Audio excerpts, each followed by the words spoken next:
Shalom. This week's Torah portion is Parashat Miketz, a word literally meaning at the end of. Our portion begins in Genesis chapter 41.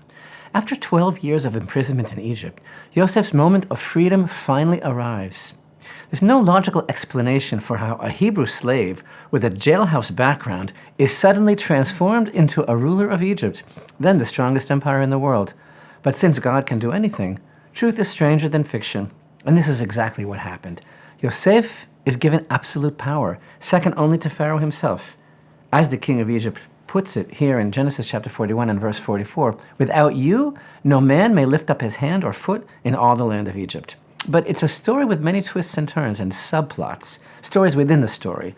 Ultimately, everything leads to Yosef's plan to bring about a reconciliation for his family. But this too is a subplot in Hashem's story, because it's really all part of Hashem's plan to bring the house of Yaakov down to Egypt. Our parsha opens as a direct continuation of last week's Torah portion of Parashat Vayeshev. There, Yosef interpreted the chamberlain of the cupbearer's dream. He had told him, "In another 3 days, Pharaoh will lift up your head and restore you to your post, and you will place Pharaoh's cup in his hand, as was the former practice when you were his cupbearer." And now, in our portion of Miketz, when the moment of Yosef's freedom finally arrived, it happened as a result of Pharaoh's dreams, and it happened at the end of 2 years, as we read in verse 1. And then everything speeded up. Everything was done quickly with a sense of urgency, as we read in chapter 41 and verse 14. "So Pharaoh sent and summoned Yosef, and they rushed him from the dungeon." This was at the end, Miketz, of 2 years to the day. Torah begins our parsha with a special emphasis on these last 2 years. 2 years to the day of what? Why are these years singled out? Why are they any different than all the 10 years that Yosef sat in prison?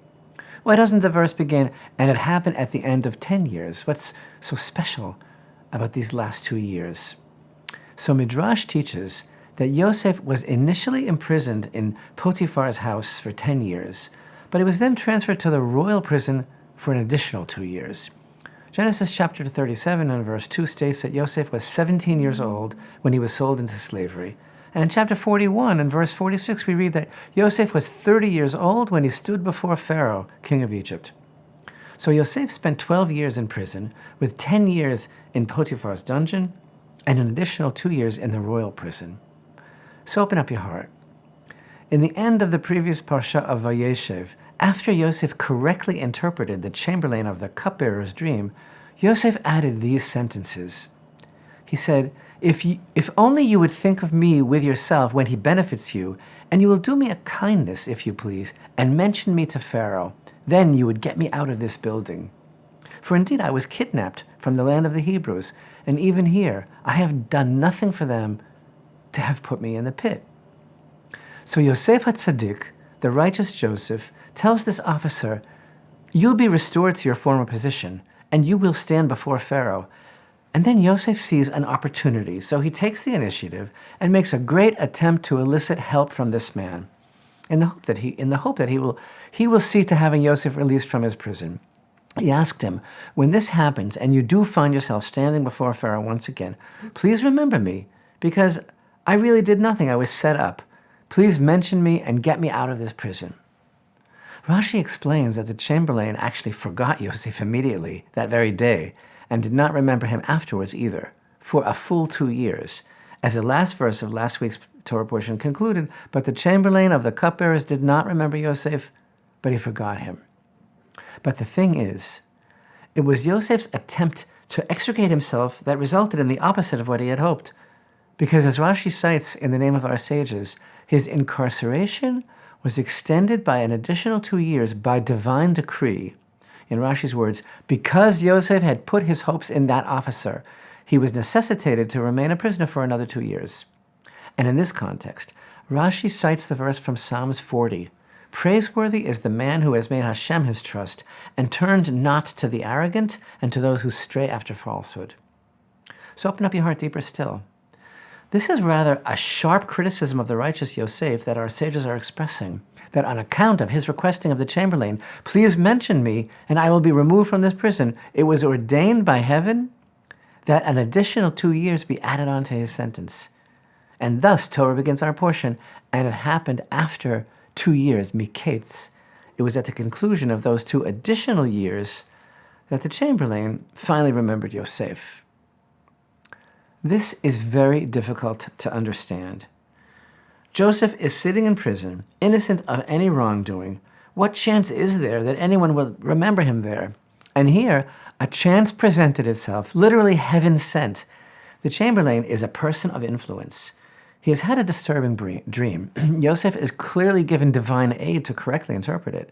So as Yosef surely sees it, he was given a chance by heaven to get out of jail. This man is going to get out of here.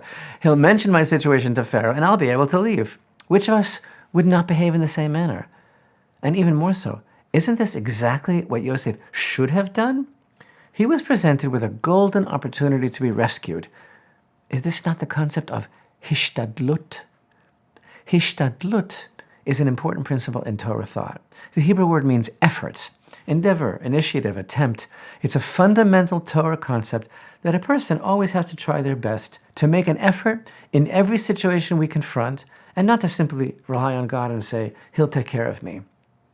The idea is that while we trust in Hashem, we are also obligated to make our best efforts and to take practical steps to achieve our goals. It's a balance between relying on divine providence and actively engaging in our own efforts. For example, the Talmud teaches that one should not rely on miracles. This means that we should not simply sit back and expect miracles to happen without putting in any effort. Rather, we are encouraged to actively participate in the process and do our part. So everybody knows the famous parable. A man is caught in a severe flood. As the waters rise, he climbs up to his roof, the roof of his house, to escape the floodwaters. As he's sitting on the roof, a person in a rowboat comes by, rowing by, and he offers to rescue him. The man on the roof declines. He says, "Thank you, but I'm waiting for God to save me." And the floodwaters continue to rise, and soon the man is on the peak of his roof. At this point, he sees a rescue helicopter hovering above, and the pilot urges the man to grab the rescue line that he's throwing down. And again, the man refuses, and he says, "No, I'm waiting for God to save me."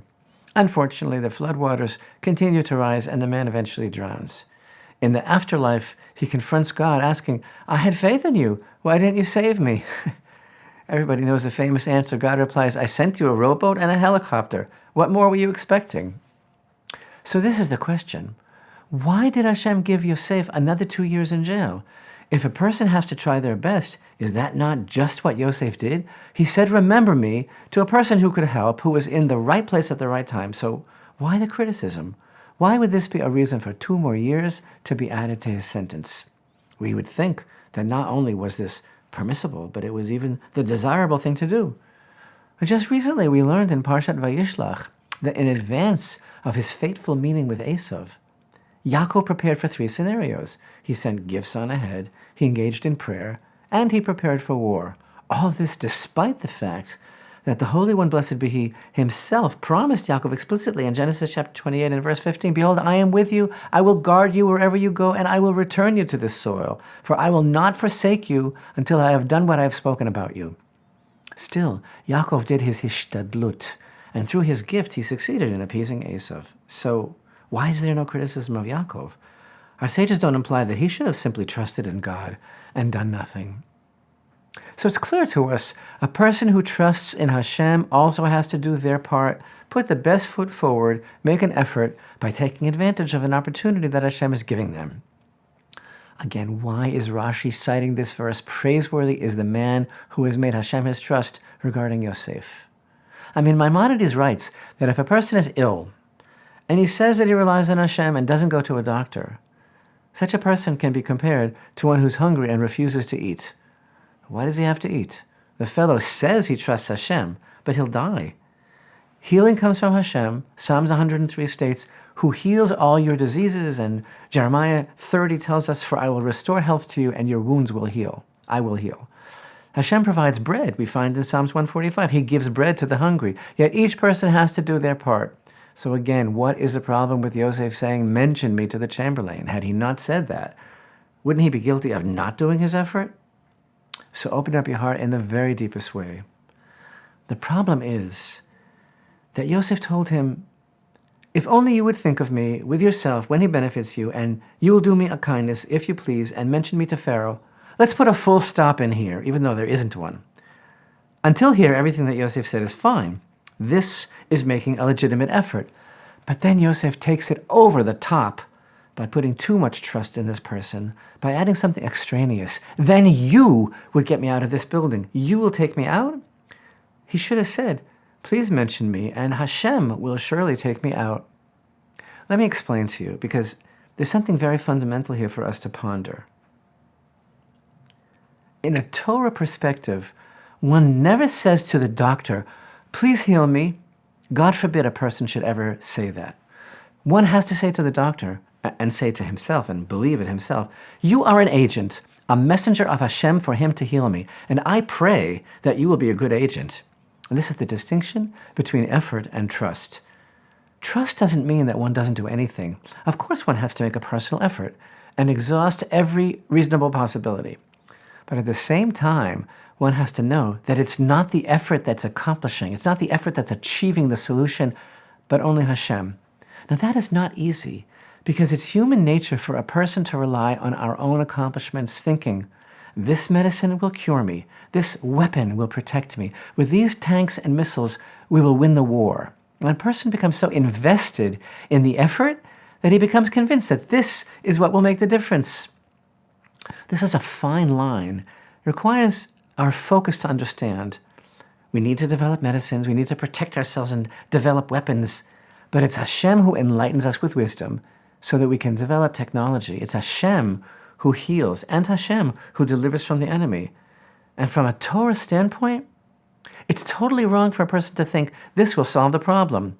Rather, one should say, I am doing my hishtadlut, my best effort. I'm opening up a path for Hashem. I am obligated to make my very best effort. But at the same time, I have to know and believe that it's only dependent on Hashem. Again, this is not easy because it appears to be an internal contradiction that has to be overcome.